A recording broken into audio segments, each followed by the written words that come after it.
चलिए बाबू ध्यान दीजिएगा, कोटि और आणविकता के बीच अंतर हो गया था, है ना। तो कोटि और आणविकता के बीच अंतर में आप लोगों को क्या बताए थे कि कोटि जो है सो एक प्रयोगात्मक मान होता है ना। कोटि एक प्रयोगात्मक मान होता है, यानी कि एक्सपेरिमेंटल वैल्यू होता है। लेकिन क्या आणविकता जो है एक्सपेरिमेंटल वैल्यू होता है? आणविकता तो एक्सपेरिमेंटल वैल्यू नहीं होता है, क्योंकि आणविकता जब आप लोग फाइंड करते हैं तो क्या उसके लिए आप लोगों को रेट लॉ एक्सप्रेशन लगाना पड़ता है क्या? नहीं। इसका मतलब आणविकता जो है सो एक प्रयोगात्मक मान नहीं है। कोई दिक्कत है? दूसरा हम लोग देखे थे कि कोटि का मान कुछ भी हो सकता है, पॉजिटिव हो सकता है, निगेटिव हो सकता है, आपका जीरो भी हो सकता है और भिन्न में भी हो सकता है, फ्रैक्शन भी हो सकता है। इन ऑर्डर का मान ऐसा नहीं, ऑर्डर का मान सिर्फ कोटि का मान ये सारा चीज हो सकता है, इन आणविकता का मान नहीं, आणविकता का मान सिर्फ जो है सो पॉजिटिव होगा। कोई दिक्कत है?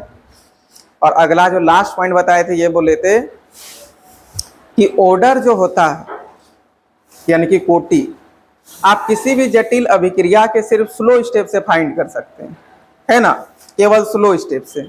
और आपका ये जो है आणविकता, वो स्लो स्टेप नहीं बल्कि आप पूरा जटिल अभिक्रिया का जो है सो निकाल ही नहीं पाइएगा। इन हर स्टेप का अपना अपना क्या होता है? आणविकता होता है। हर स्टेप का अपना अपना मॉलिक्यूलिटी होता है। यही ना बताए थे। ये तीन था नोट पॉइंट दोनों का, और दोनों के बीच का डेफिनेशन भी अंतर में बोले थे लिखने के लिए। चलिए अब इसके आगे हम लोग देखेंगे, हाँ ये कोटि आणविकता का अंतर हो गया। अब हम लोग इसके आगे जो देखेंगे वो ये है यूनिट ऑफ रेट कांस्टेंट, ठीक है, यानी कि रेट कांस्टेंट का हम लोग यूनिट देखेंगे। रेट कांस्टेंट आप लोग जानते हैं किसको बोलते हैं? रेट कांस्टेंट वो जो के था ना, के फॉर्मूला में याद कीजिए, रेट बराबर के कंसंट्रेशन ए का पावर कुछ, फिर बी कंसंट्रेशन बी का पावर कुछ, तो वही के आपका रेट कांस्टेंट। समझ गए ना? के क्या है? रेट कांस्टेंट है। तो आज हम लोग वही रेट कांस्टेंट का देखेंगे कि कैसे हम लोग रेट कांस्टेंट का निकाल सकते हैं फॉर्मूला, मतलब यूनिट, है ना। यूनिट आखिर रेट कांस्टेंट का कैसे निकलेगा उस चीज को भी हम लोग को देखना पड़ेगा। देखिए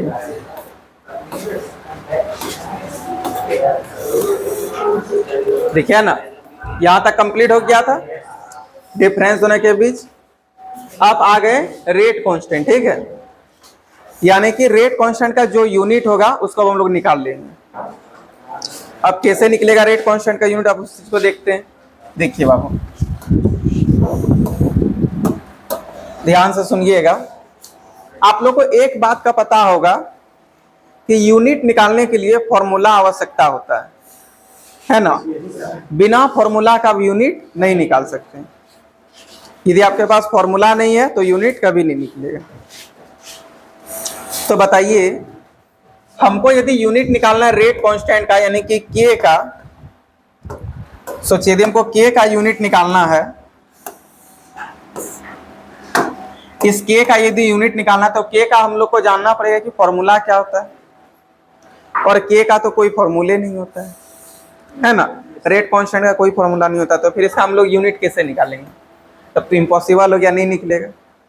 निकलेगा। इसका यूनिट निकालने के लिए आपको करना ये है, आपको ये देखना है कि ये किस फॉर्मूला के अंतर्गत आता है। समझें? ये किस फॉर्मूला के अंतर्गत आता है। तो रेट लॉ एक्सप्रेशन में इसका यूज होता था के का। जब हम लोग रेट लॉ एक्सप्रेशन लगाते थे, रेट बराबर के कंसंट्रेशन कुछ, फिर कंसंट्रेशन, उसी में आपका ये के आता था। तो इसका एक स्पेशल फॉर्मूला तो नहीं होता, लेकिन ये किसी फॉर्मूला में आता है और उसी फॉर्मूला से हम लोग इसका फॉर्मूला बना देंगे। समझ गए?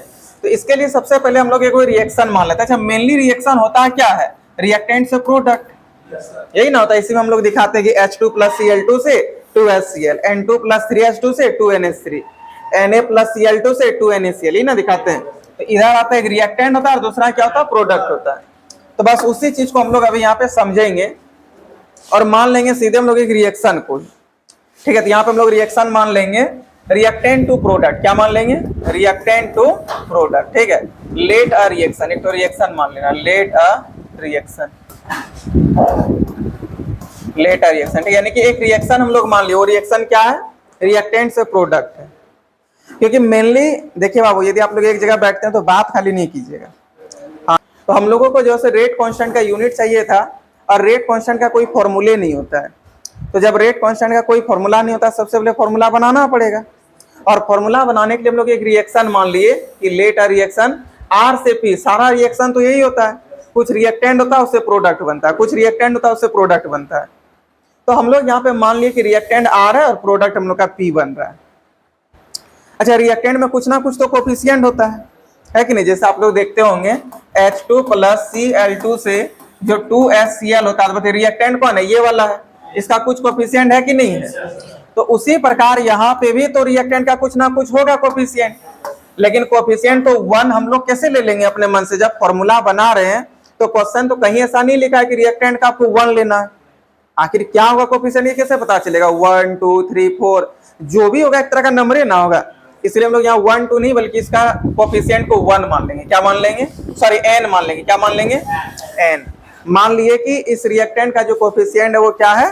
n। समझे? रिएक्टेंट का कोफिशिएंट क्या है? n है।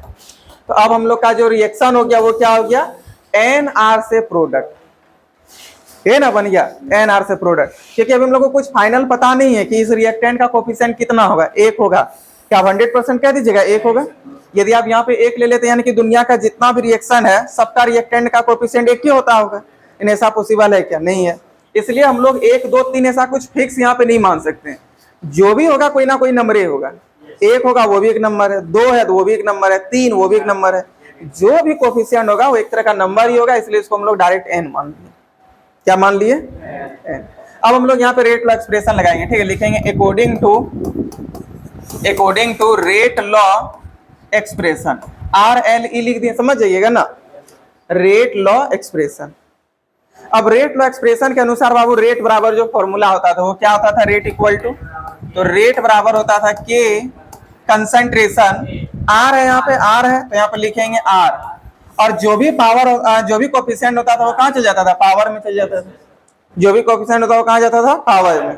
क्या रेट लॉ एक्सप्रेशन का यूज रिएक्टेंट के अलावा प्रोडक्ट से है क्या? प्रोडक्ट से है ही नहीं, तो फिर प्रोडक्ट वाला को यहाँ पे नहीं लिखना है। कोई दिक्कत है? रिएक्टेंट से मतलब था तो रिएक्टेंट का लिख दिए। रेट बराबर ये ना होता था रेट लॉ एक्सप्रेशन में, रेट बराबर K कंसंट्रेशन R का पावर n, है ना? K कंसंट्रेशन R का पावर n, ये होता था रेट लॉ एक्सप्रेशन से रेट का फॉर्मूला। कोई दिक्कत है? प्रोडक्ट से कोई मतलब नहीं है तो लिखना भी उसको नहीं है यहाँ पर, ठीक।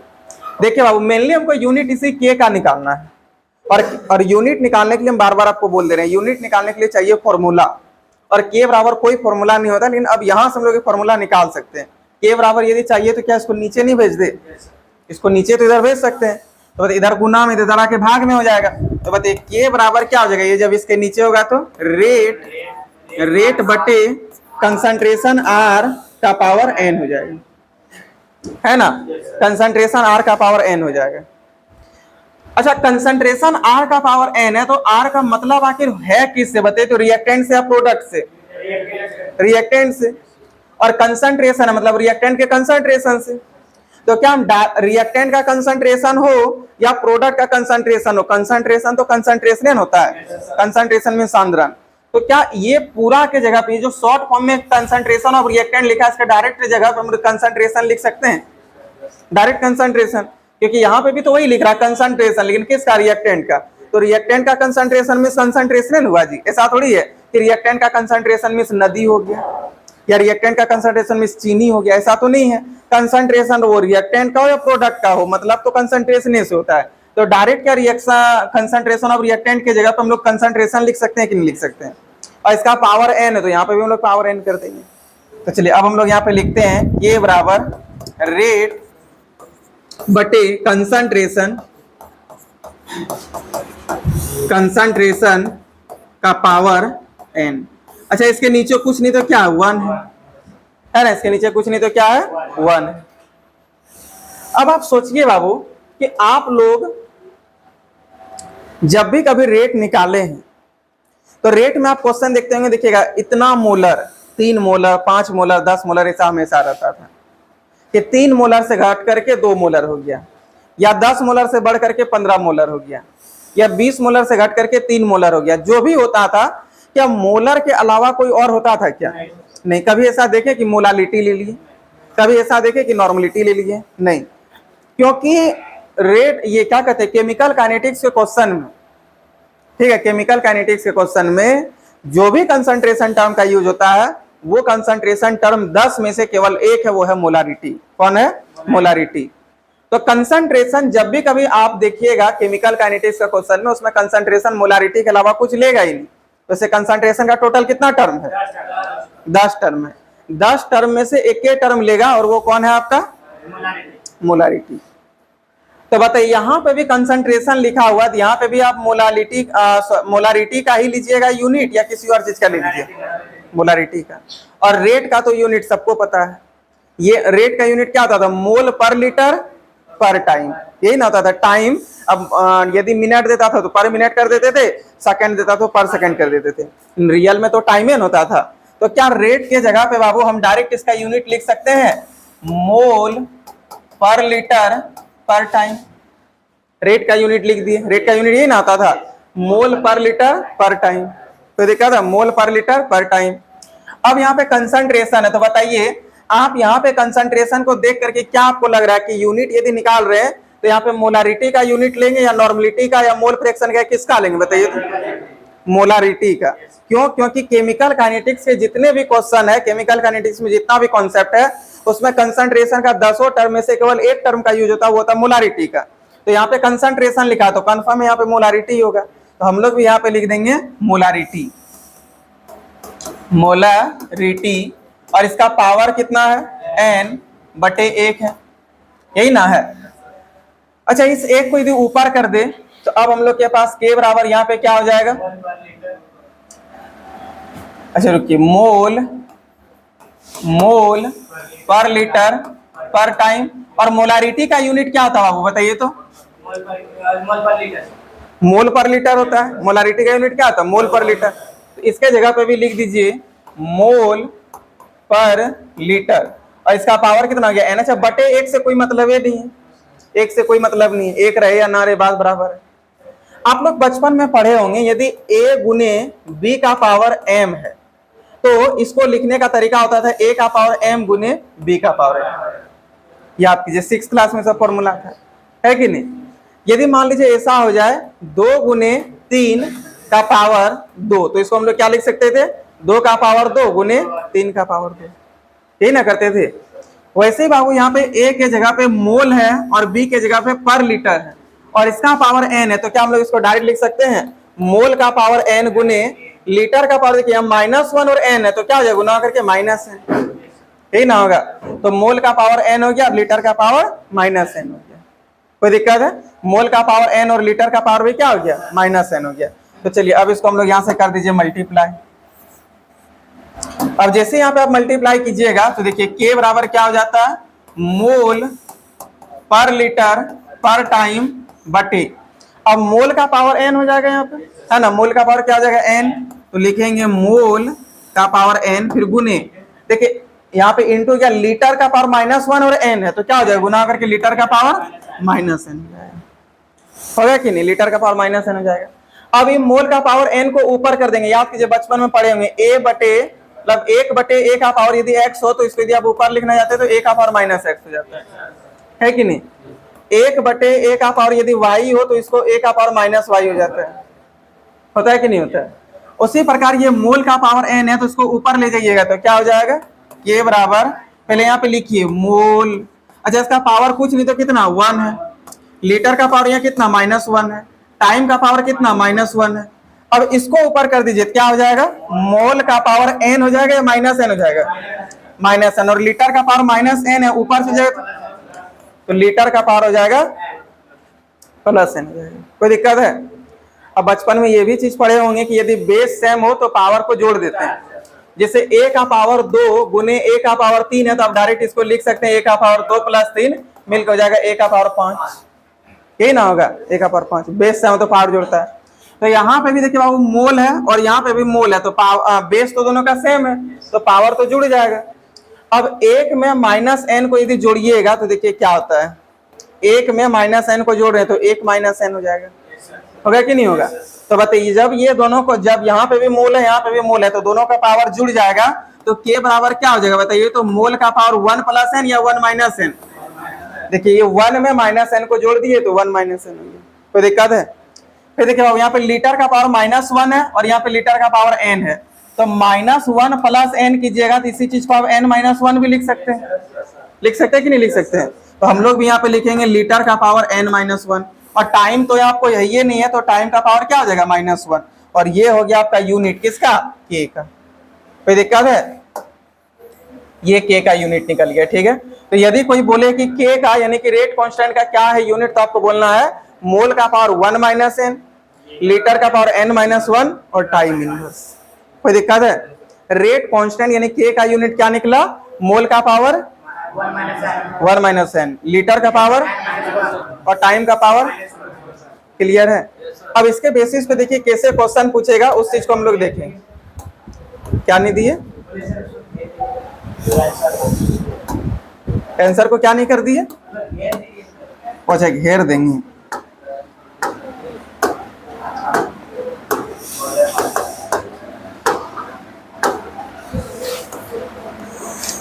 तो ये हो गया आपका फाइनल के का यूनिट। कोई दिक्कत है? एक बार फाइनली आप लोग हमको बताइए के का यूनिट क्या निकला, मोल का पावर, लीटर का पावर और टाइम का पावर -1। अब इसके बेसिस पे आता है क्वेश्चन, समझे? तो अभी क्वेश्चन बताते हैं इसके बेसिस पे। अब कैसा क्वेश्चन आएगा वो पहले बता देते हैं, फिर आप लोगों को इसके आगे तब आप लोग नोट कीजिएगा, ठीक है? पहले क्वेश्चन देख लीजिए, और बहुत इंपॉर्टेंट है, एग्जाम में यहाँ से क्वेश्चन 100% है, 1 नंबर का आएगा तो आएगा। और ये कभी कभी लॉन्ग क्वेश्चन में कैसे पूछा जाता है जानते हैं? लॉन्ग क्वेश्चन में जैसे आपको बोल दिया कि फर्स्ट ऑर्डर रिएक्शन के लिए, मतलब आपको कुछ क्वेश्चन दे देगा, अब बोलेगा कि फर्स्ट ऑर्डर रिएक्शन है, अब अभी आगे बताएंगे first order second order reaction में। अब आपको उसका यूनिट वहां पे निकालना पड़ेगा। अब यूनिट निकालने के ये फॉर्मूला आप जब तक नहीं जानिएगा तब तक निकलेगा ही नहीं, इसलिए फॉर्मूला ज्यादा इंपॉर्टेंट हो जाता है। यहाँ पे लिख देते हैं, ये जो एन है ना, एन आपको बताता है ऑर्डर, क्या बताता है, ऑर्डर की कितना ऑर्डर है, लिख देते हैं वेयर एन आपका क्या बता रहा है, ऑर्डर बता रहा है। ऑर्डर का हिंदी क्या आता है, कोटि, है ना, यानी कि एन आपका ऑर्डर यानी कि कोटि बताता है। फिर दिक्कत है? बाकी बात तो सब जानबे करते हैं, मोल लीटर टाइम।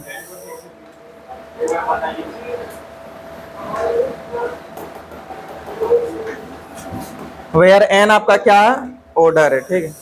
और देखिए क्लास आप लोगों का 6:30 बजे से राइट स्टार्ट होता है, आप लोग आते हैं 7 बजे। पानी तो पड़ा तो हम भी देखे, लेकिन हम तो जल्दी आ गए। वेयर एन आपका क्या है, तो ऑर्डर। देखिए जो बच्चे लेट से आए कोई बात नहीं, आपको समझ में आ जाएगा, हम आगे भी क्वेश्चन बता रहे हैं, आप उसको देखिए, आपको अपने वही सब धीरे धीरे समझ में आने लगेगा, ठीक है, टेंशन नहीं लेना। और नया आएगा तो एक बार हम रिपीट कर देंगे, लेकिन पहले थोड़ा क्वेश्चन देख लीजिए, ठीक है। और कोशिश कीजिए यदि आप 6:30 बजे उठते हैं तो 6 बजे उठने का कोशिश कीजिए, और 6:30 बजे क्लास आइए, ठीक है। हाँ 6:30 बजे तक यहाँ पहुँचना है। और ऐसा इसलिए भी है क्योंकि देखिए आप लोगों का क्लास होगा, चलिए सर 10-5 मिनट आगे पीछे कोई बात नहीं, 7:40 तक में छोड़ देंगे या 7:45 तक में, 7:45 से स्टार्ट करेंगे, फिर 12 का, अभी जो जैक बोर्ड और बिहार बोर्ड दोनों मिक्स है उसमें, वो आएगा तो वो सबका फिर चलेगा 8:45 तक या 8:50 तक, और 11 का ही टाइम दिए 8:30 बजे, तो 20 मिनट वैसे उधर लेट हो जाता है ना, इसलिए आप लोग को बोले थोड़ा टाइम से निकले। यदि आप लोग 10 मिनट भी लेट करते हैं तो आगे 20 मिनट जाकर के वही बन जाता है, इसलिए टाइम पे आइएगा तो 10 मिनट लेट होगा, और 10 मिनट में उतना फर्क नहीं पड़ेगा, लेकिन 20 मिनट में से आधा घंटा हो जाता है ना, फिर वहाँ सर कैसे स्टार्ट करेंगे। इस कारण से आप लोग कोशिश कीजिए कि 6:30 में ही आने का, ठीक है। पहले रूम से निकलिए, और हमको पता है आज बारिश तो हो रही है, उतना भी नहीं, मोहनपुर साइड तो कुछ ज़्यादा हो रहा था, फिर भी देखिए हम आ गए टाइम पे तो नहीं आए, लेट हुआ है थोड़ा सा। चलिए अब हम लोग आगे देखते हैं, और अब इसके आगे जो उसका क्वेश्चन कैसे पूछेगा वो चीज को हम लोग देखेंगे, ठीक है। देखिए क्वेश्चन जैसे हम आपको एक टेबल अभी बना के दे रहे हैं, उस टेबल में कुछ कुछ बात लिखा रहेगा, और उस बात पे आपको जो है सो बताना है कि क्या ऑर्डर होगा, क्या क्या होगा नहीं होगा, ये सब बताना है, ठीक है। देखिए सबसे पहले हम यहाँ पे एक टेबल बनाते हैं,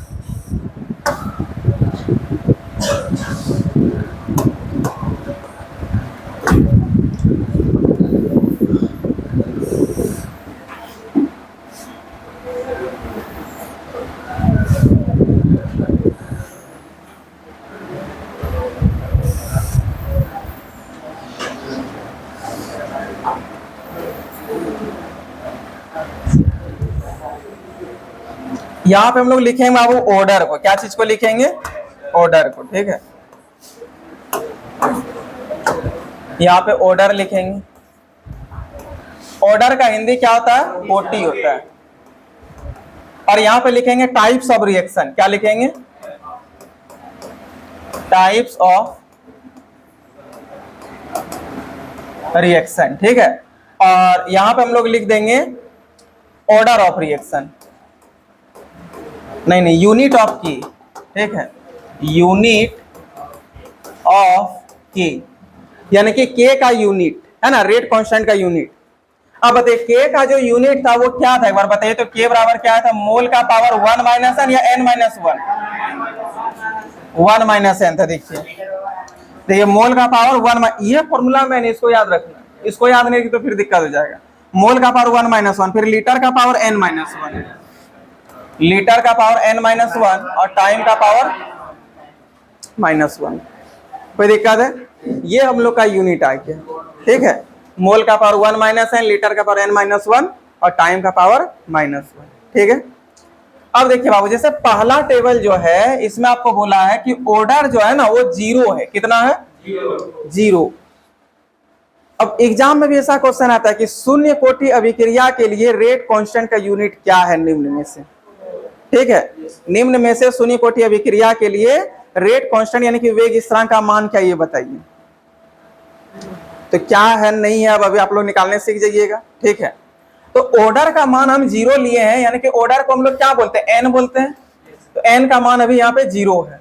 तो देखिए बाबू, जब 0 ऑर्डर होगा ना, जब ऑर्डर का मान 0 होगा तो उस टाइप के रिएक्शन को बोलेंगे शून्य कोटि की अभिक्रिया, यानी कि 0 ऑर्डर रिएक्शन। क्या बोलेंगे, 0 ऑर्डर रिएक्शन। हिंदी में लिखें शून्य कोटि की अभिक्रिया या 0 ऑर्डर रिएक्शन लिखें, शून्य कोटि की अभिक्रिया। तो ऐसा ही आएगा शून्य कोटि की अभिक्रिया, ठीक है। तो यहाँ पे लिख दीजिए शून्य कोटि की अभिक्रिया, ठीक है, शून्य कोटि की अभिक्रिया। तो देखिए यदि आपका ऑर्डर 0 हो गया, यदि किसी रिएक्शन का ऑर्डर ही 0 हो गया, तो बताइए उस टाइप के रिएक्शन को आप किस टाइप का रिएक्शन बोलिएगा, शून्य कोटि का अभिक्रिया, है ना, शून्य कोटि का अभिक्रिया। हाँ 0 रहेगा तब जब बोल देगा कि 0, जब यदि कभी बोला कि शून्य कोटि की अभिक्रिया तो आपको समझ जाना है शून्य कोटि बोला है, इसका मतलब उसका ऑर्डर 0 होगा। यदि बोल दिया कि इस रिएक्शन का ऑर्डर 0 है, तब आपको पता चल जाए कि वो जो रिएक्शन है वो शून्य कोटि का अभिक्रिया। कोई दिक्कत है? अच्छा बताइए, यदि क्वेश्चन में बोला है कि कोई एक रिएक्शन है और इस रिएक्शन का ऑर्डर 1 है, ऑर्डर कितना 1 है, तो बताइए यदि ऑर्डर ही 1 है तो वो शून्य कोटि की अभिक्रिया होगा या प्रथम कोटि का अभिक्रिया होगा, प्रथम कोटि का। अच्छा यदि आपको बोल दिया कि कोटि 1 है, ठीक है, कोटि ही 1 है, तब वो किस टाइप का अभिक्रिया होगा, प्रथम कोटि का। यदि बोले कि प्रथम कोटि का ही अभिक्रिया तो कोटि का मान कितना होगा, 1, तब ऑर्डर का मान 1 हो जाएगा। दोनों का मतलब सेम होता है। यदि वो बोले शून्य कोटि की अभिक्रिया मतलब ऑर्डर 0, यदि बोले कि किसी अभिक्रिया का ऑर्डर 0 है, इसका मतलब वो शून्य कोटि का अभिक्रिया है। कोई दिक्कत है? तो यहाँ पे ऑर्डर 0 है, तो बताइए टाइप्स ऑफ रिएक्शन क्या हो जाएगा, शून्य कोटि की अभिक्रिया कहलाएगा, यानी कि 0 ऑर्डर रिएक्शन कहलाएगा। कोई दिक्कत है, 0 ऑर्डर रिएक्शन कहलाएगा। अब इसका यूनिट बोला है क्या होगा, मतलब शून्य कोटि का अभिक्रिया का यूनिट क्या होगा वो निकालना है। तो यूनिट निकालने के लिए बाबू के बराबर फॉर्मूला क्या था, मोल का पावर 1 माइनस 1, लीटर का पावर n माइनस 1 और टाइम का पावर माइनस 1। तो लिखिए यहाँ पे मोल का पावर 1 माइनस एन, लीटर का पावर n माइनस 1, टाइम का पावर माइनस 1। n के जगह पे क्या बैठाइएगा, 0, है ना, n के जगह पे क्या बैठाइए 0। क्यों, क्योंकि ऑर्डर का मान वो आपको 0 बोला है। तो मोल का पावर 1 माइनस 0 हो जाएगा, लीटर का पावर 0 माइनस 1 हो जाएगा, टाइम का पावर माइनस 1 हो जाएगा। तो क्या हो जाएगा, मोल का पावर 1, लीटर का पावर माइनस 1 और टाइम का पावर माइनस 1। 1 माइनस 0 कीजिए 1 ही होगा, 0 माइनस 1 माइनस 1, टाइम का पावर माइनस 1। अब बताइए क्या किसी भी संख्या पर पावर 1 को दिखाना होता है क्या, नहीं दिखाना होता है। तो यहाँ पे सिर्फ क्या हो जाएगा, मोल, लीटर का पावर माइनस 1, टाइम का पावर माइनस 1। इसका मतलब 0 ऑर्डर रिएक्शन के लिए रेट कांस्टेंट यानी कि के का जो यूनिट आया वो क्या आ गया, मोल, लीटर इनवर्स, टाइम इनवर्स, यही ना आया, मोल, लीटर इनवर्स, टाइम इनवर्स। तो चलिए हम लोग यहाँ पे लिख देंगे मोल का पावर सबसे पहले लिखिए 1 माइनस 0, लीटर का पावर 0 माइनस 1, टाइम का पावर माइनस 1। ठीक है, अब सबको आप घटा के लिखिए बाबू, ठीक है।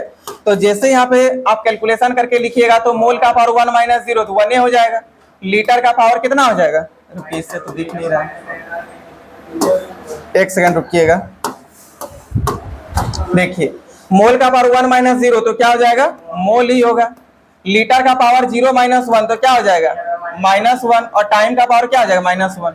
तो देखिए यदि किसी अभिक्रिया का ऑर्डर 0 है, यदि कोई शून्य कोटि की अभिक्रिया है, तो बताइए यदि कोई शून्य कोटि का अभिक्रिया है तो वो किस टाइप का रिएक्शन कहलाएगा, शून्य कोटि की अभिक्रिया। और शून्य कोटि की अभिक्रिया के लिए के का यूनिट क्या हो जाएगा, mole litre inverse time inverse. कोई दिक्कत है, mole litre inverse time inverse, mole litre inverse time inverse. क्या एकदम क्लियर है।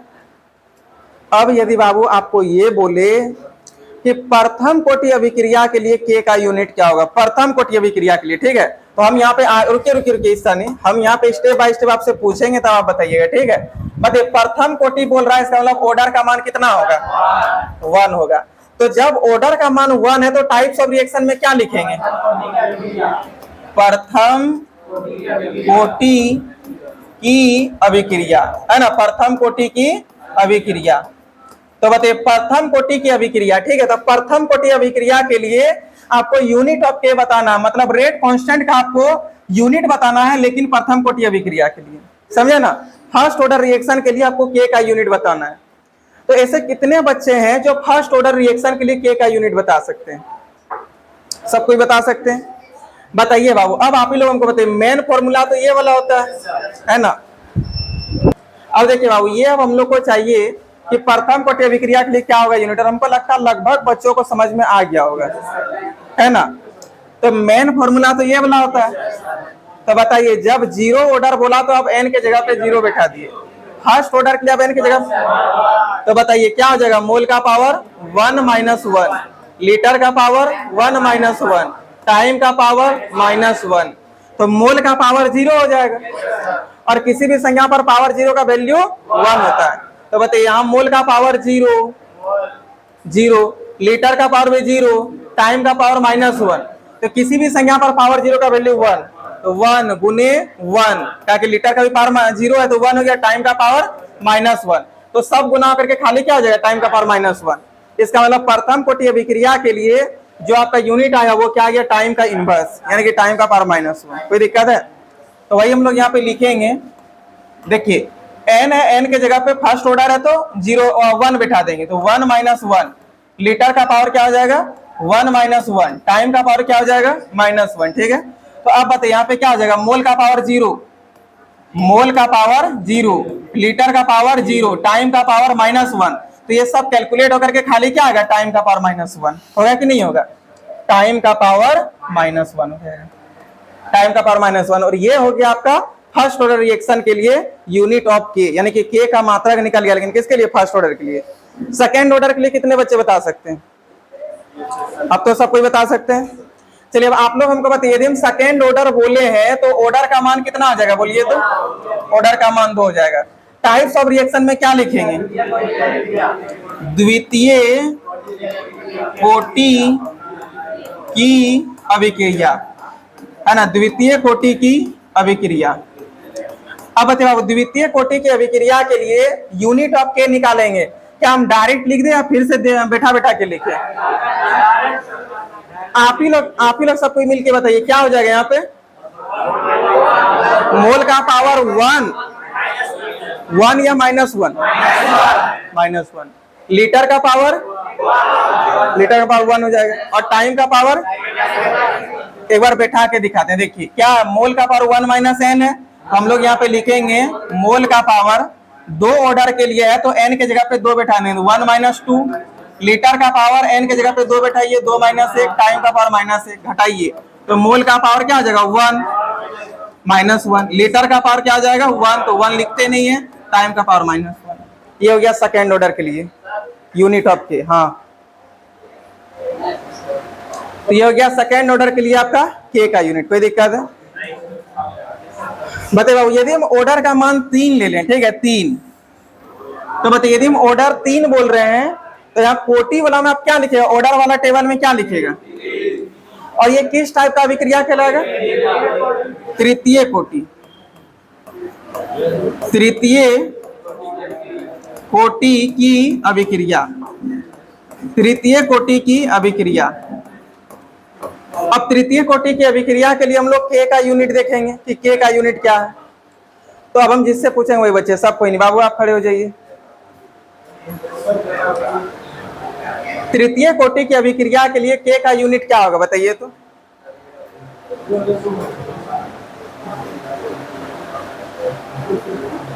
तृतीय कोटि की अभिक्रिया ये है आपका मेन फॉर्मूला, तो क्या होगा?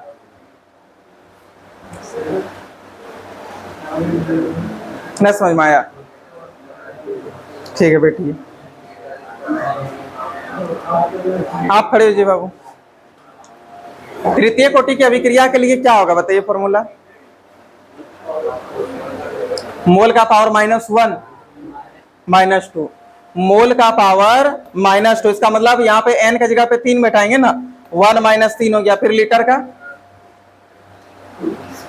का 2 हो जाएगा, मतलब 3 - 1 कर देंगे, 3 - 1, और टाइम का पावर -1। तो यहाँ पे इसको जब घटाइएगा तो मोल का पावर हो जाएगा -2, लीटर का पावर हो जाएगा 2, और टाइम का पावर कितना हो जाएगा -1। क्या इसमें समझ में नहीं आया था आपको री? फिर से खड़े हो जाइए। फोर्थ ऑर्डर के लिए बताइए क्या होगा रिएक्शन। फोर्थ ऑर्डर के लिए यूनिट ऑफ के, मोल का पावर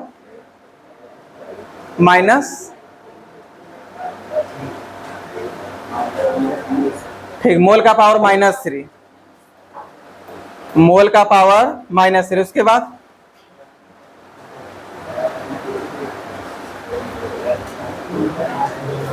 एल का पावर -2,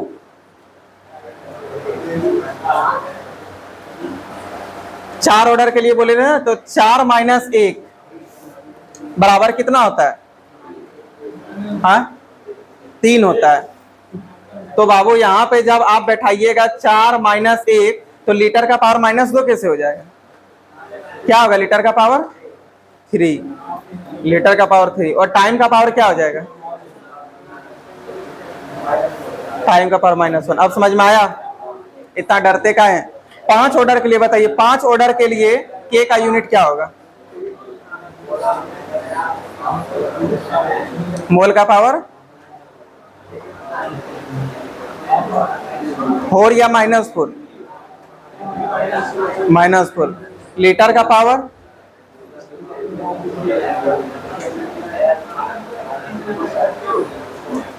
4 हो जाएगा। टाइम का पावर, अब समझ में आया? बैठिए। चलिए इधर से बॉयज में आप खड़े हो बाबू। 6th ऑर्डर के लिए बताइए, 6th ऑर्डर के लिए के का यूनिट क्या होगा? बहुत बढ़िया, बैठ जाइए। आप खड़े हो जाइए। हाँ 7th ऑर्डर के लिए बताइए मोल का क्या होगा यूनिट?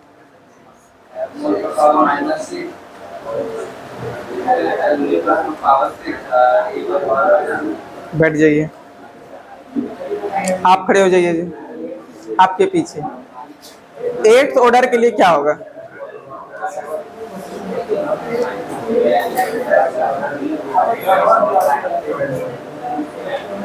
बैठ जाइए।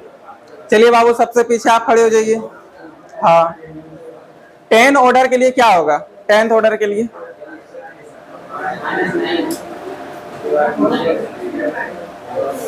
किस पर होगा? -9, लीटर पे ना। तब देखिए लीटर पे -9 होगा, और मोल पर उसके बाद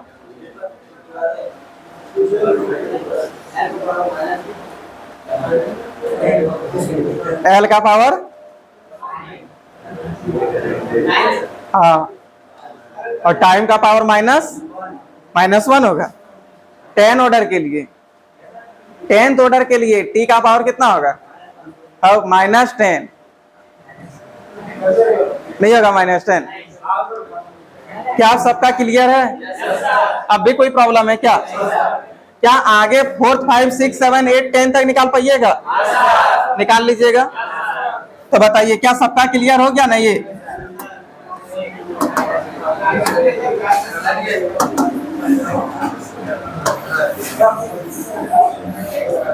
तो अब बाबू आप जो है ध्यान देना, बात नहीं इसके आगे फोर्थ ऑर्डर, इसके आगे फिफ्थ ऑर्डर, इसे करते करते आप 10 तक निकाल लीजिए। समझ गए? 10 तक निकाल लीजिएगा। निकाल भैया, हम ही और एक दो को निकाल दें, निकाल लीजिएगा, क्लियर हो जाएगा। तब इसके आगे जो है सो इसके आगे भी न्यूमेरिकल करा देते हैं, ठीक है, इसके आगे कुछ न्यूमेरिकल करा देते हैं। एक काम कीजिएगा, तब तक आप लोग इसको नोट कर लीजिए, फोटो लीजिएगा। अब एक काम करते हैं, को लिखा देते हैं। एक क्वेश्चन लिखिए, तो लिखिएगा अभिक्रिया, क्वेश्चन में लिखिए पहला क्वेश्चन, अभिक्रिया H2 प्लस O2 से 2H2O, H2 प्लस O2 से 2H2O, अभिक्रिया H2 प्लस O2 से 2H2O के लिए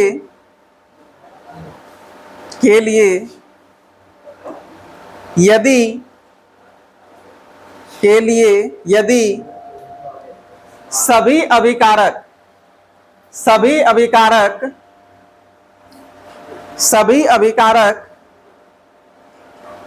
के लिए यदि सभी अभिकारक के सांद्रण को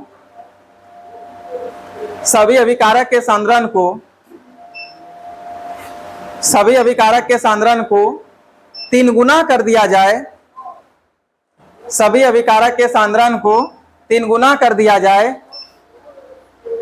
3 गुना कर दिया जाए, तब दर पर क्या प्रभाव पड़ेगा? तब दर पर क्या प्रभाव पड़ेगा? तब दर पर क्या प्रभाव पड़ेगा? तब दर पर क्या प्रभाव पड़ेगा? लिख लिए, तब दर पर क्या प्रभाव पड़ेगा। अब क्वेश्चन को समझिए बाबू, ठीक है, क्या क्या क्वेश्चन बोला पहले उस चीज को ध्यान में दीजिए।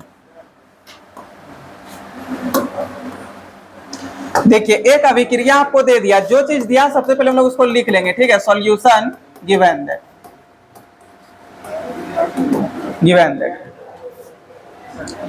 एक अभिक्रिया, एक रिएक्शन हम लोग को दे दिया, और रिएक्शन जो दिया है वो ये दिया है H2 प्लस O2 से 2H2O, ये रिएक्शन दिया है कि H2 प्लस O2 से 2H2O के लिए अभिकारक यानी कि H2 प्लस O2, अभिकारक कौन? H2 प्लस O2 है।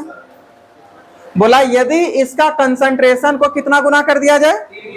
3 गुना कर दिया जाए, तब रेट पर क्या प्रभाव पड़ेगा वो बताइए। देखिए क्वेश्चन समझिएगा, एक रिएक्शन दे दिया H2 प्लस O2 से 2H2O, बोला एक रिएक्शन H2 प्लस O2 से 2H2O के लिए जो अभिकारक है यानी कि जो रिएक्टेंट है, यदि इस रिएक्टेंट के कंसंट्रेशन को 3 गुना कर देंगे, है ना, यदि इस रिएक्टेंट के कंसंट्रेशन को 3 गुना कर देंगे, तब रेट पर क्या प्रभाव पड़ेगा वो बताइए।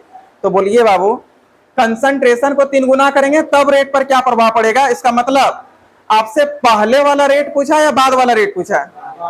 बाद वाला। यदि पहले वाला पूछता तब तो बोलता है कि 3 गुना करने से पहले वाला का, 3 गुना से पहले मतलब ये वाला में रेट पूछता, लेकिन क्वेश्चन ऐसा नहीं किया। क्वेश्चन बोला कि 3 गुना करने के बाद रेट पर क्या प्रभाव पड़ेगा वो बताइए। इसका मतलब पहले वाला रेट पूछा है 3 गुना से पहले वाला, 3 गुना के बाद वाला। तो यदि पहले वाला को हम लोग रेट 1 बोलेंगे तो बाद वाला को रेट 2 बोलना पड़ेगा। इसका मतलब रेट 2 आपको बोला है कि क्या होगा वो बताइए। क्वेश्चन समझे क्या क्या बोला था? काफी डेंजरस इंपॉर्टेंट क्वेश्चन, मतलब एग्जाम में पहले तो कई बार पूछते रहता था, चाहे वो जैक बोर्ड हो या बिहार बोर्ड हो, लेकिन अब थोड़ा सा ऑब्जेक्टिव का वेटेज बढ़ने की वजह से ये सब क्वेश्चन जो लॉन्ग क्वेश्चन में भी जंप कर सकता है, और नहीं तो 2 नंबर वाला भी क्वेश्चन में जा सकता है। तो बहुत इंपॉर्टेंट क्वेश्चन है, टेस्ट में 100% हम देंगे, इसलिए सब क्वेश्चन को आप लोग एकदम ध्यान में रखिएगा, ठीक है। देखिए अब क्वेश्चन को समझिए। सबसे पहले बाबू हम लोग को दूसरा वाला जो रेट है उस पर प्रभाव पूछा कि क्या प्रभाव पड़ेगा, वो प्रभाव बताइए, वो इफेक्ट बताइए जब हम इसको 3 गुना करेंगे। तो सबसे पहले आप देख लीजिए कि रिएक्शन आपका बैलेंस है कि नहीं। यदि रिएक्शन बैलेंस नहीं हो पहले उसको बैलेंस कर लीजिएगा, नहीं तो क्वेश्चन हो जाएगा गलत। और ये बात ध्यान में रखिए, केमिकल काइनेटिक्स का कोई भी क्वेश्चन हो, केमिकल काइनेटिक्स के क्वेश्चन को सॉल्व करने से पहले आप उस रिएक्शन को बैलेंस कर लीजिएगा। यदि आप बैलेंस नहीं करते हैं तो आपका क्वेश्चन गलत हो जाएगा। इसलिए हमेशा पहले रिएक्शन को बैलेंस कीजिएगा, चाहे वो कुछ भी निकालने बोले, रिएक्शन को करना है बैलेंस। और एक बात बता देते हैं, इस संडे को केमिकल काइनेटिक्स का टेस्ट होगा, जिसमें फर्स्ट प्राइज पेन और मंच होगा, ठीक है। तो आप लोग जो है सो टेस्ट के लिए अच्छे से तैयारी कीजिए, और इसी संडे टेस्ट होने वाला। और अब हम टेस्ट का टाइम में फिक्स कर दिए। इस बार हमको बहुत हड़बड़ी हुआ है टेस्ट में लेने में। पहले 7:30 बजे का टाइम दिए तो 80% बच्चों का मैसेज आया कि सर संजीव सर के पास मैथ का क्लास है। उस टाइम को चेंज करके जब 9 बजे किए तो 90% स्टूडेंट का मैसेज आया कि सर चंदन सर के पास क्लास है। उसको हटा करके फिर हम 11:30 बजे किए। तो अब हम फाइनल टेस्ट का टाइम 11 बजे कर दिए हैं। अब जो हो, धूप हो, बरसात हो, बाढ़ आए, भूकंप आए, सुनामी आए, तूफानी आए, होगा 11 बजे टेस्ट। अब वो नहीं बदलाएगा, वो फिक्स हो गया। अब उसमें आपका जो रहता हम नहीं मान पाएंगे, क्योंकि हम 11 बजे लेंगे, 7:30 बजे कैंसिल, 9 बजे कैंसिल, 10 बजे बायोलॉजी का क्लास। अब फाइनल 11 बजे कर दिए। 11 बजे आपका जो हो सकता है होने दीजिए, लेकिन टेस्ट 11 बजे को होगा। भूकंप आ जाए, पूरा तहस नहस हो जाए, फिर भी मैं 11 बजे पहुंचेंगे। बहुत हमको परेशानी हुआ है इस बार संडे को, ठीक है। बस अब मरेंगे तो मरेंगे, लेकिन टेस्ट जैसे 11 बजे। अब ये फिक्स हो गया। अब हम बोलेंगे भी नहीं, फिर भी आपको 11 बजे पहुंच जाना है। हम नहीं भी बोलेंगे, आप समझिए कि 11 बजे टेस्ट होगा, तो संडे है तो 11 बजे टेस्ट होगा। ये फिक्स हो गया, हम सब बैच में आज बोल देंगे। आप लोग 11 बजे कहीं क्लास व्लास लेते हैं तो फिर यहाँ टेस्ट छूटेगा, इसलिए 11 बजे टाइम ही फिक्स हो गया। इस चीज को ध्यान रखना। इस संडे बहुत टेस्ट लेने में दिक्कत हुआ। तो देखिए हाँ टेस्ट हुआ था, कॉपी चेक नहीं हुआ, आज होगा चेक। देखिए H2 + O2 से आपको 2H2O दे दिया है, और बोला कि दूसरा वाला रिएक्शन यानी कि जब 3 गुना करेंगे जो इफेक्ट पड़ेगा वो बताइए। तो सबसे पहले वालों क्या इफेक्ट पड़ेगा, पहले आपको पहला वाला पता चलेगा तब ना आप इफेक्ट निकाल पाइएगा। तो सबसे पहले आप लोग यहाँ पे रेट लॉ एक्सप्रेशन से रेट निकाल लीजिएगा, ठीक है। रेट लॉ एक्सप्रेशन से रेट निकाल लीजिएगा, लिखेंगे according to rate law expression. अब रेट लॉ एक्सप्रेशन से हम लोग यहाँ पे रेट निकालेंगे। बताइए रेट बराबर क्या होता है, फॉर्मूला के। अच्छा यहाँ पे बैलेंस करने के लिए 2 से गुना करना पड़ेगा, है कि नहीं। क्या देखिए 4 हाइड्रोजन है और 2 ऑक्सीजन है, 2 ऑक्सीजन, लेकिन हाइड्रोजन 4 करने के लिए यहाँ पे 2 से गुना कर दिए। तो रेट बराबर फॉर्मूला क्या आता है, के कंसंट्रेशन H2, और H2 का पावर कितना बताइए, तो 2 चल जाएगा, कि जो कोफिशिएंट होता है वो पावर जाता है। O2 का कोई कोफिशिएंट है क्या, तो पावर में 0 जाएगा, 1। तो कंसंट्रेशन O2 और इसका पावर क्या हो जाएगा, 1 हो जाएगा। कोई दिक्कत है। इसको आप मान लीजिए इक्वेशन नंबर, नहीं तो छोड़िए, इसको डायरेक्ट रेट 1 बोल दीजिए। क्या बोल दीजिए, रेट 1, की पहला रेट है। अब अकॉर्डिंग टू क्वेश्चन के अनुसार से लिए क्या चलता है, ठीक है, प्रश्नानुसार, यानी कि अकॉर्डिंग टू क्वेश्चन। अब क्वेश्चन में आपको यह बोला है कि यदि अभिकारक के सांद्रण को 3 गुना कर दिया जाए, वो भी सभी अभिकारक के सांद्रण को 3 गुना कर दिया जाए, मतलब H2 का भी सांद्रण को 3 गुना कर देंगे, O2 का भी सांद्रण को 3 गुना कर देंगे, तो कंसंट्रेशन H2 जो है ये 3 गुना हो जाएगा। तो क्या हो जाएगा, कंसंट्रेशन 3H2, यही ना होगा। ये जो H2 है इसको 3 गुना किया, तो H2 यहाँ पे कुछ नहीं तो 1 है, इसका 3 गुना कितना हो जाएगा, 3H2। कोई दिक्कत है। अब O2 क्या बोला, सभी अभिकारक, सभी में तो O2 भी आ रहा है ना, तो O2 बताइए यहाँ पे कुछ नहीं है, तो इसका 3 गुना करेंगे तो कितना हो जाएगा, 3O2 हो जाएगा, 3O2 हो जाएगा। कोई दिक्कत है, हो गया 3O2। अब बोला है कि रेट पर क्या प्रभाव पड़ेगा वो बताइए। बताइए जहां पे सिर्फ H2 लिखा था वहां पे सिर्फ H2 लिखेंगे, 3H2 लिख देंगे। जहां पे सिर्फ O2 लिखा था वहां पे सिर्फ O2 लिखेंगे, 3O2 कर देंगे, 3O2 कर देंगे। तो अब यहाँ पे लिखेंगे अब रेट 2 बराबर, ठीक है। अब रेट 2 बराबर हम लोग का क्या आने लगा, के। अब कंसंट्रेशन H2 के जगह पे H2 रहेगा, 3H2 हो जाएगा। कंसंट्रेशन 3H2 और इसका पावर कितना, 2 है। फिर कंसंट्रेशन 3O2 और पावर कितना, 1 है। रेट 2 निकालना है, यानी कि रेट 2 बटे रेट 1 कर देंगे, लिखेंगे रेट 2 बटे रेट 1। तो रेट 2 बटे रेट 1, रेट 2 का मान तो यही वाला है ना, इसको लिखे यहाँ पे के कंसंट्रेशन 3H2 का पावर 2, कंसंट्रेशन 3O2 का पावर 1।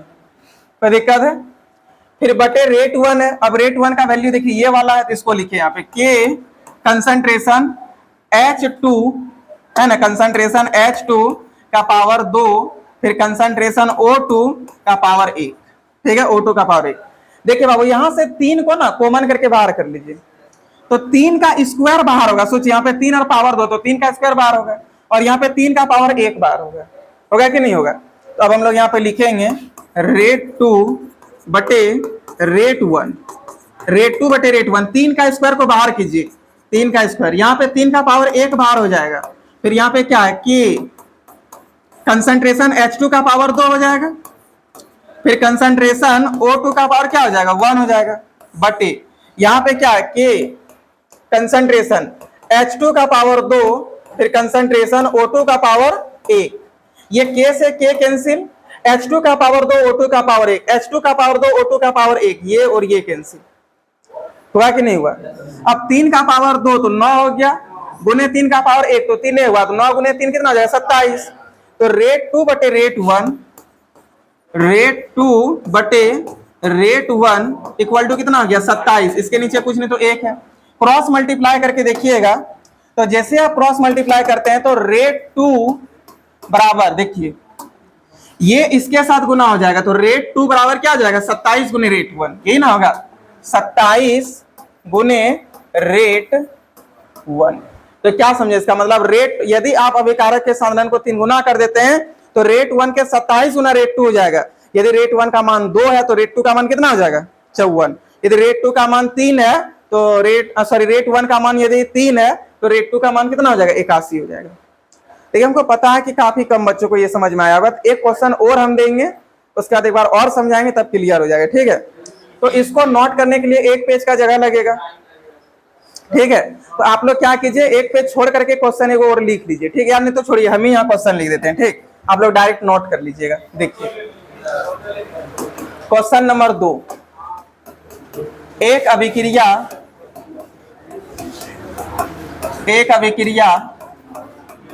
अब बात नहीं करना, H2 प्लस Cl2 से कितना 2HCl के लिए यदि सभी अभिकारक का सांद्रण, यदि सभी अभिकारक का सांद्रण को 2 गुना कर दिया जाए, 2 गुना कर दिया जाए तो दर पर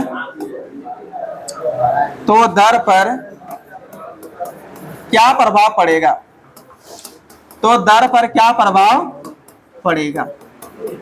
ये हो गया क्वेश्चन। अब क्वेश्चन को समझिए, ठीक है, कि क्या क्या क्वेश्चन बोल रहा है। चलिए हम लोग यहाँ पे इसका सॉल्यूशन करेंगे, लिखेंगे सॉल्यूशन गिवन दैट, जो दिया उसको लिख लीजिए बाबू। ठीक है, सबसे पहले बताइए क्या दिया, रिएक्शन क्या दिया बोलिए तो, H2 प्लस Cl2 से 2HCl। सबसे पहला काम आपका है कि रिएक्शन बैलेंस है कि नहीं वो देखना। बताइए रिएक्शन बैलेंस है कि नहीं है, रिएक्शन बैलेंस है। तो सबसे पहले अब यहाँ से आप एक रेट निकाल लीजिए। ठीक है, तो बताइए रेट 1 बराबर क्या हो जाएगा, फॉर्मूला के कंसंट्रेशन H2, बताइए कोफिशिएंट कुछ नहीं तो क्या 1 है, कंसंट्रेशन Cl2 कोफिशिएंट कुछ नहीं तो क्या 1 है, यही ना है। ये हम लोग का रेट 1 निकल गया। अब प्रश्नानुसार, अब प्रश्न के अनुसार चलिए। ठीक है, प्रश्नानुसार,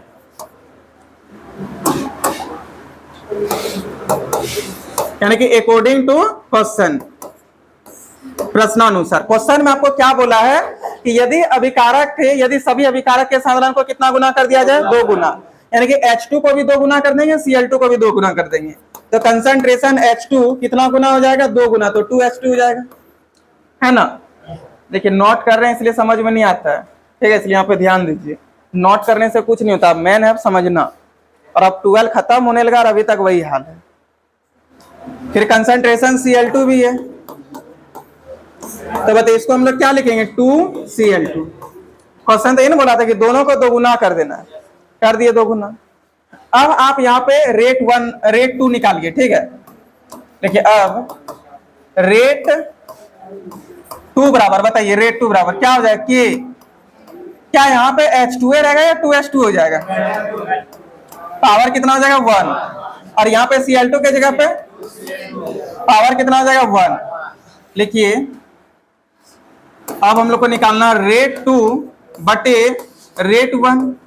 तो रेट 2 का मान कितना, देखिए तो रेट 2 का मान है ये वाला, के कंसंट्रेशन 2H2 का पावर 1 कंसंट्रेशन 2Cl2 का पावर 1 बटे इसका कितना, देखिए तो K कंसंट्रेशन H2 का पावर 1 कंसंट्रेशन Cl2 का पावर 1, K से K कैंसिल हो जाएगा, यहां से बाहर होगा 2 का पावर 1, यहां से बाहर होगा 2 का पावर 1, तो रेट 2 बटे रेट 1 बराबर 2 का पावर 1 गुने 2 का पावर 1, अंदर क्या बच गया H2 का पावर 1 कंसंट्रेशन Cl2 का पावर 1, फिर बटे यहां पे क्या हो जाएगा कंसंट्रेशन H2 का पावर 1 कंसंट्रेशन Cl2 का पावर 1, ये और ये हो गया कैंसिल, तो 2 दूना कितना हो गया 4 हो गया। तो बताइए यहां से रेट 2 बटे रेट 1 इक्वल टू कितना आ गया 4, इसके नीचे कुछ नहीं तो 1 है, कीजिए क्रॉस मल्टीप्लाई, ये वाला यहाँ पर ये इधर चल जाएगा, इसलिए रेट 2 4 गुने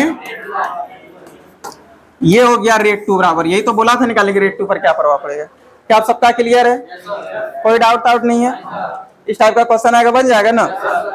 चलिए अब आप लोग यहाँ से कीजिए, फोटो खींच लीजिए।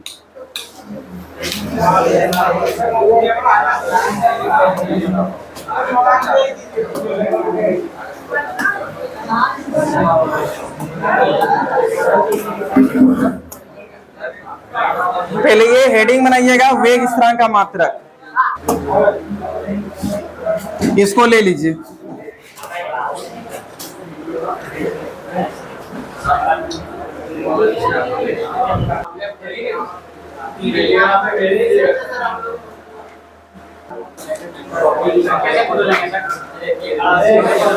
बैठ जाइए।